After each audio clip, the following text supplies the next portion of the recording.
इसलिए हमारे जीवन में शास्त्र कर्मों को और श्राद्ध कर्मों को अच्छे से करना, इसके पीछे कारण ही वही है। भगवान सूत जी महाराज ने जब इस बात को कहा, तब धुंधुकारी की गति के लिए क्या किया जाए, इसलिए गौकर्ण महाराज ने भगवान सूर्यदेव से प्रार्थना की और भगवान सूर्यदेव ने एक ही बात कही, श्रीमद्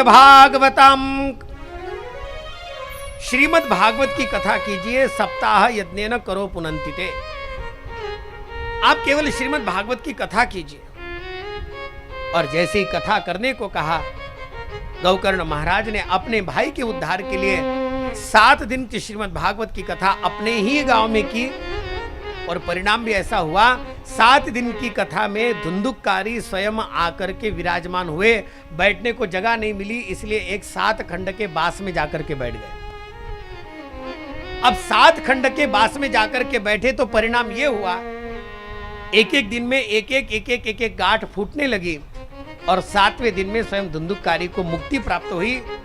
और जब मुक्ति प्राप्त हुई तब गौकर्ण महाराज ने देखा आकाश मंडल में एक विमान नीचे आया। उस विमान को देख करके गौकर्ण महाराज ने विमान में बैठे हुए नारायण के दूतों से पूछा, आप है कौन? नारायण दूतों ने कहा, महाराज हम धुंधुकारी को लेने के लिए आए हैं। गौकर्ण महाराज ने कहा, केवल धुंधुकारी क्यों? कारण केवल इतना है क्योंकि धुंधुकारी ने कथा सुनी है। गौकर्ण महाराज ने कहा, बाकीचे काय झोपले होते का? गौकर्ण महाराज ने कहा, जब ये बात कही तब नारायण के दूतों ने कहा, महाराज बाकी के सोए हुए तो नहीं थे, लेकिन एक बात है, बाकी सब अपने अपने श्रवण के फल के अनुसार ही उस कथा का फल प्राप्त करेंगे। श्रीमद् भागवत में इस प्रकरण को एक अत्यंत सुंदर श्लोक है, श्रवणोपि भेदेन फलश्रुतेन। जिसने जैसा श्रवण किया उसको उस श्रवण का वैसा ही फल है। श्रवण जैसा हम करते हैं। अब आप कहेंगे श्रवण में भी भेद है क्या? हाँ, श्रवण में भी भेद है। कथा के श्रवण में भेद ऐसा है, जैसे मैं आपको सीधे सीधे बता दूं, कोई केवल कथा ही सुनने आता है। किसी को लगता है कि महाराज कथा तो सुनेंगे लेकिन थोड़ा थोड़ा भजन भी अच्छा हो जाए, तो फिर कोई भजन सुनने के लिए आता है। कोई भजन भी सुनते हैं, कथा भी सुनते हैं, लेकिन कहते हैं चुटकुले अगर अच्छे हो जाए तो फिर जरा चुटकुले सुनने के लिए आते हैं। और कोई हाँ, यहां पर नहीं वैसा कोई, लेकिन कोई केवल इतना सोचते हैं, अब दिन जाएगा कैसे, चलो जाकर के बैठ जाते हैं कथा में, कम से कम 3 घंटा तो वैसे ही चला जाएगा। ये अपने अपने श्रवण का भेद है। कोई कथा को किस लिए सुनता है, कोई कथा को किस लिए सुनता है।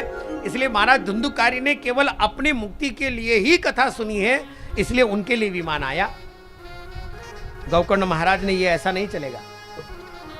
अगर विमान केवल अकेले धुंधुकारी के लिए आ सकता है तो मेरे पूरे के पूरे गांव के लिए आना चाहिए।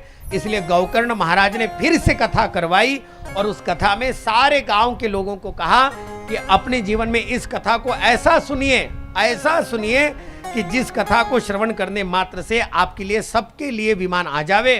और आप जानना, श्रीमद् भागवत के महात्म्य प्रकरण में इस बात को सुंदरता से कहा है, जैसे ही कथा का समापन हुआ वैसे ही सारे गांव के लिए विमान आकर के खड़े हो गए और सारे गांव का उद्धार गौकर्ण महाराज ने केवल एक श्रीमद् भागवत की कथा के द्वारा करवाया। केवल एक श्रीमद् भागवत की कथा से। जानना, मेरा भला हो जाए इससे बेहतर है कि मेरे साथ में सबका भला हो जाए। अपने साथ साथ सबका भला होने के पीछे जिस प्रकार का मन होता है ना, ये मनोरथ साधारण नाही आहे. म्हणून मी धानोलीतल्या लोकांना नक्की सांगेल, निमित्ताला जरी गांधी परिवार असला ना तरी मात्र आपण सगळ्यांनी यावं. आणि मी जसं काल सांगितलं, सब लोग आइए और अपने साथ में सबको लाइए. क्यों? क्योंकि आदरणीय बाबूजी का ये गौकर्ण प्रयत्न ही है जिस प्रयत्न के द्वारा एक कथा के द्वारा सारे गांव का उद्धार हो जाना चाहिए।